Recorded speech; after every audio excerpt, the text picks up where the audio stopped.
proceeding from this. So now here is the President of the United States, Mr. George Bush.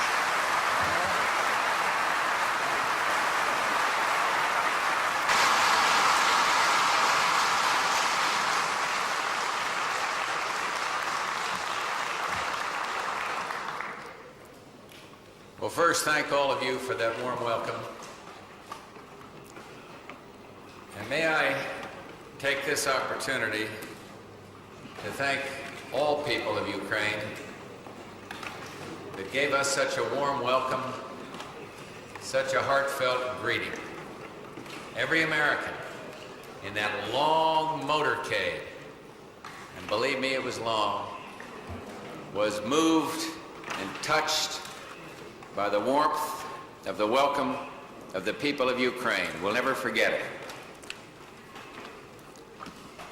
Chairman Kravchuk, thank you, sir. And to the deputies of the Supreme Soviet, may I salute you. Members of the clergy that are here, members of the diplomatic corps, representatives of American pharmaceutical and healthcare corporations, who I understand are with us today, and distinguished guests all. Barbara and I are delighted to be here. Very, very happy. We have only one regret, and that is that I've got to get home on Thursday night. I can still make it. The reason is our Congress goes out tomorrow, finishes their session they're in now, and I felt it was important to be there on that last day of the final session. This beautiful city brings to mind the words of the poet Alexander Dovchenko. The city of Kiev is an orchard. Kiev is a poet. Kiev is an epic. Kiev is history. Kiev is art. Centuries ago, your forebears named this country Ukraine, or frontier, because your steppes link Europe and Asia. But Ukrainians have become frontiersmen of another sort. Today, you explore the frontiers and contours of liberty. Though my stay here, as I said, is far too short, I've come here to talk with you and to learn.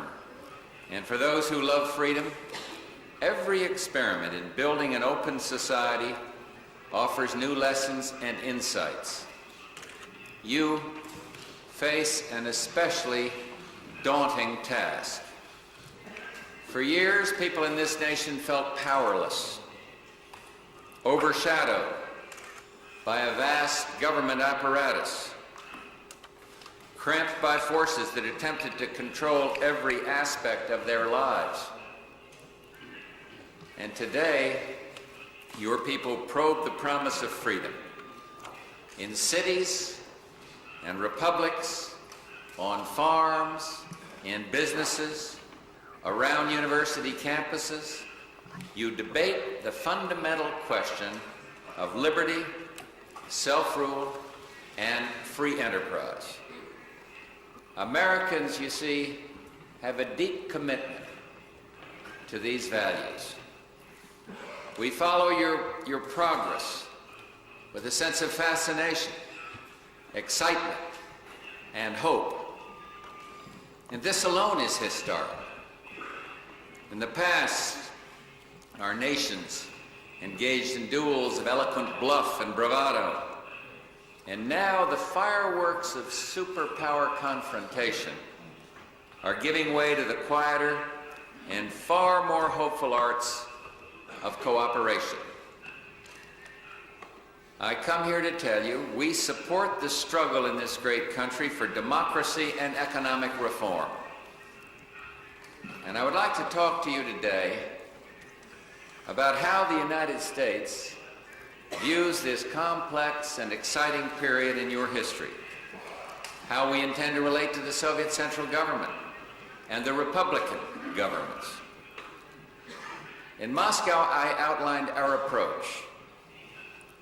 We will support those in the center and the republics who pursue freedom, democracy, and economic liberty. We will determine our support not on the basis of personalities, but on the basis of principles. And we cannot tell you how to reform your society. We will not try to pick winners and losers in political competition between republics or between republics in the center. That is your business. It's not the business of the United States of America. Do not doubt our real commitment, however, to reform. Do not think we can presume to solve your problems for you. Theodore Roosevelt, one of our great presidents, once wrote, "To be patronized is as offensive as to be insulted." No one of us cares permanently to have someone else conscientiously striving to do him good. What we want to work with, that's someone else for the good of both of us. That's what our former president said. We will work for the good of both of us, which means that we will not meddle in your internal affairs. Some people have urged the United States to choose between supporting President Gorbachev and supporting independence-minded leaders throughout the USSR. I consider this a false choice. In fairness, President Gorbachev has achieved astonishing things, and his policies of glasnost and perestroika and democratization point toward the goals of freedom, democracy, and economic liberty. We will maintain the strongest possible relationship with the Soviet government of President Gorbachev, but we also appreciate the new realities of life in the USSR.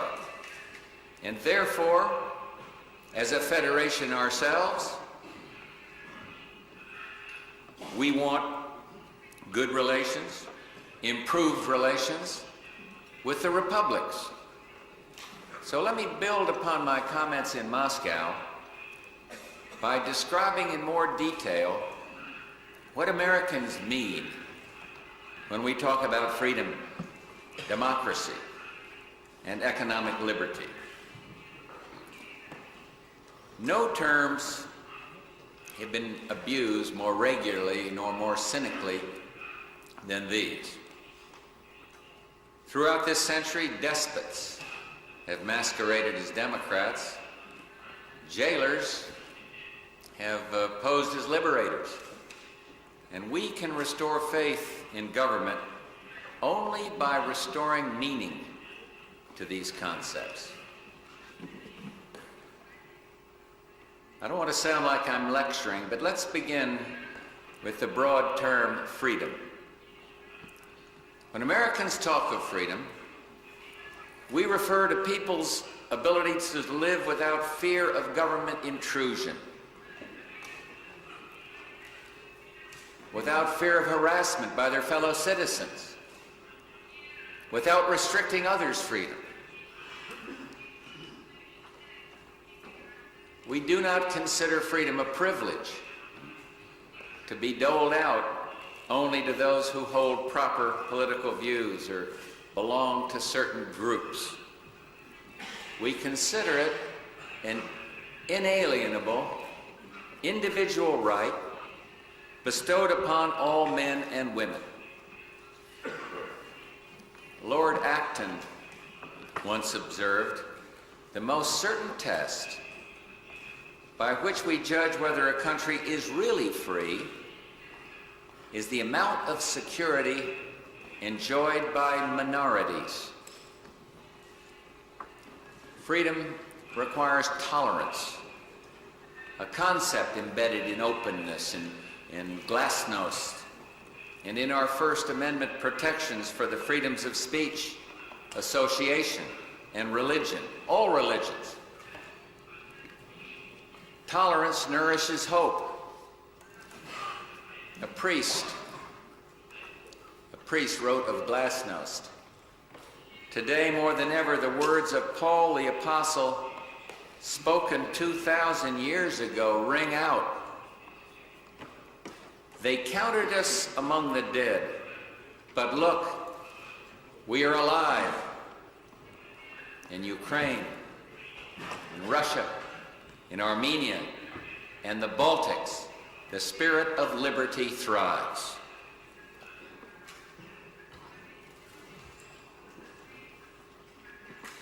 But freedom cannot survive if we let despots flourish or permit seemingly minor restrictions to multiply until they form chains, until they form shackles.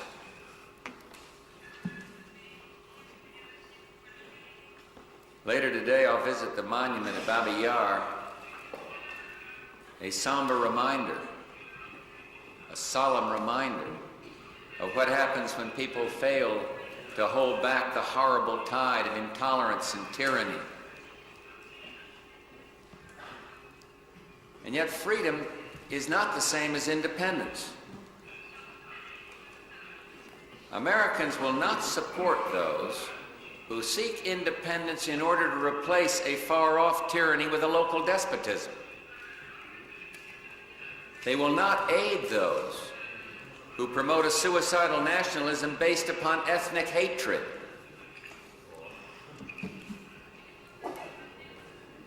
We will support those who want to build democracy. And by democracy, we mean a system of government in which people may vie openly for the hearts and, yes, the votes of the public. We mean a system of government that derives its just power from the consent of the governed, that retains its legitimacy by controlling its appetite for power.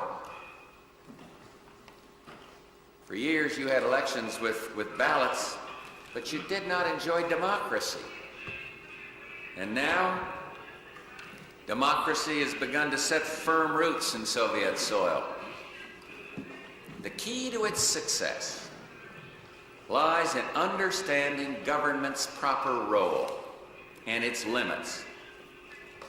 Democracy is not a technical process driven by dry statistics.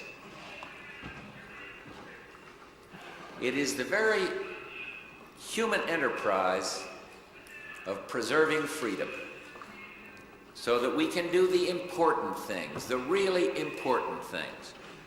Raise families, explore our own creativity, build good and fruitful lives. In modern societies, freedom and democracy rely on economic liberty. A free economy is nothing more than a system of communication. It simply cannot function without individual rights or a profit motive, which give people an incentive to go to work, an incentive to produce.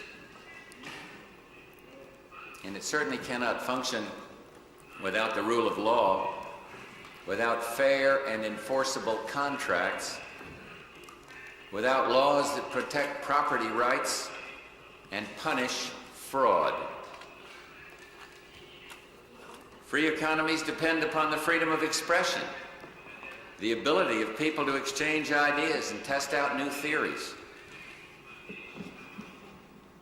The Soviet Union weakened itself for years by restricting the flow of information, by outlawing devices crucial to modern communications, such as computers and copying machines. And when you restricted free movement, even tourist travel, you prevented your own people from making the most of their talent. You cannot innovate if you cannot communicate. And finally, a free economy demands engagement in the economic mainstream. Adam Smith noted 2 centuries ago, trade enriches all who engage in it.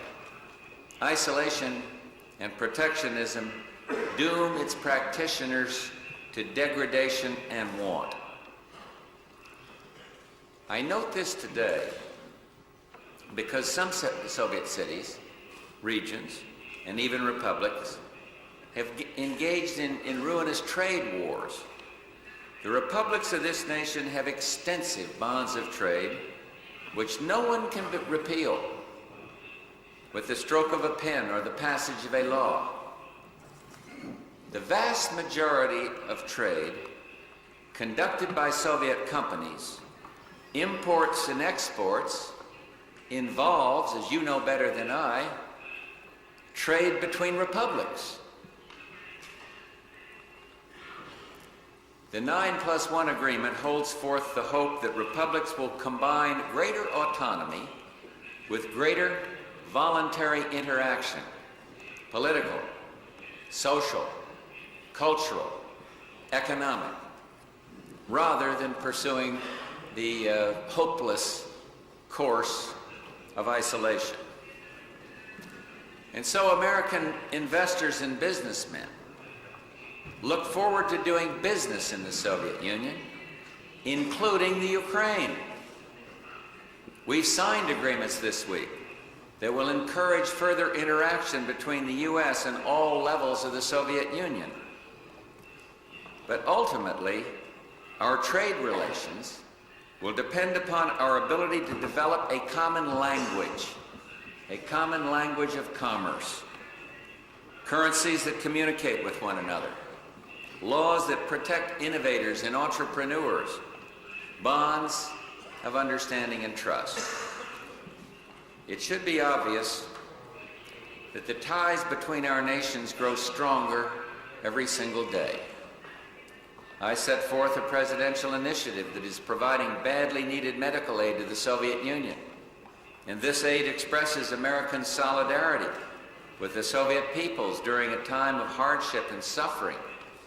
And it has supplied facilities in Kiev that are treating victims of Chernobyl.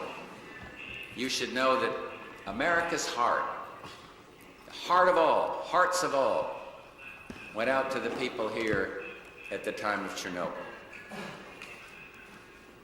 We have sent teams to help you improve upon the safety of Ukrainian nuclear plants and coal mines. We've also increased the number of cultural exchanges with the republics, including more extensive legal, academic, and cultural exchanges between America and Ukraine. And we understand that you cannot reform your system overnight. America's first system of government, called the Continental Congress, failed because the states were too suspicious of one another, and the central government too weak to protect commerce and individual rights. And in 200 years, we've learned that freedom, democracy, and economic liberty are more than terms of inspiration. They're more than words. They are challenges.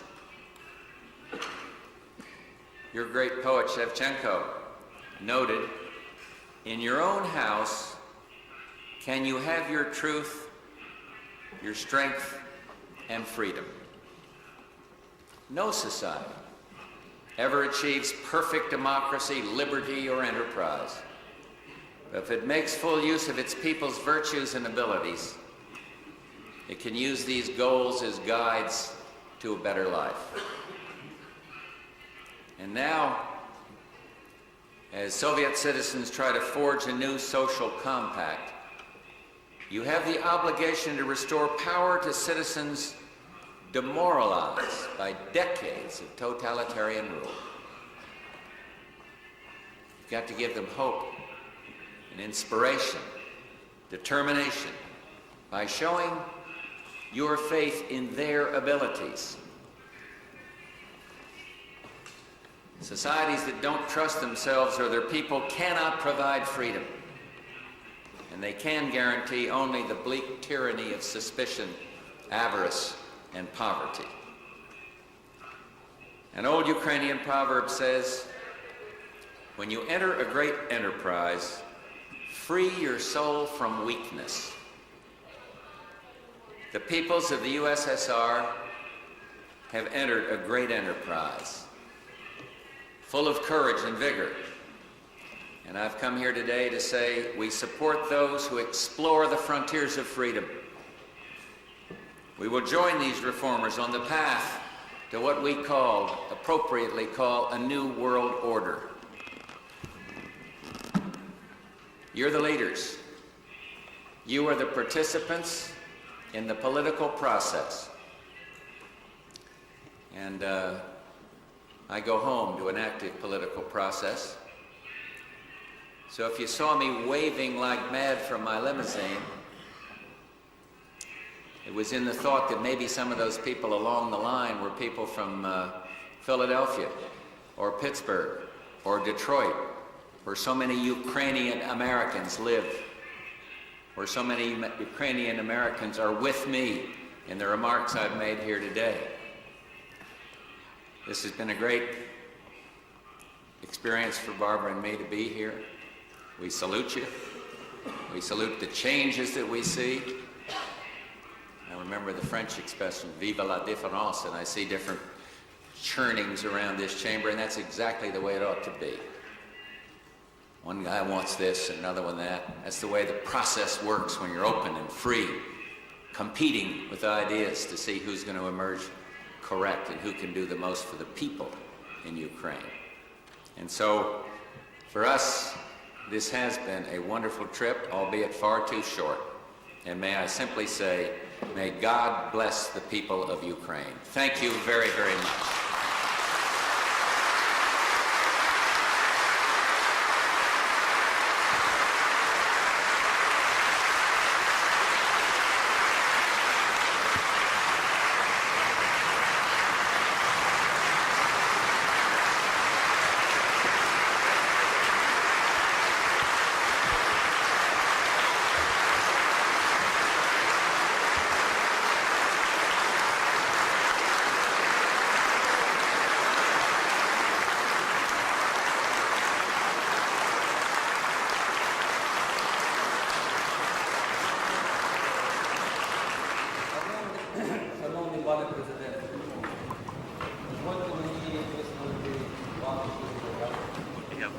Participants, I would like to express my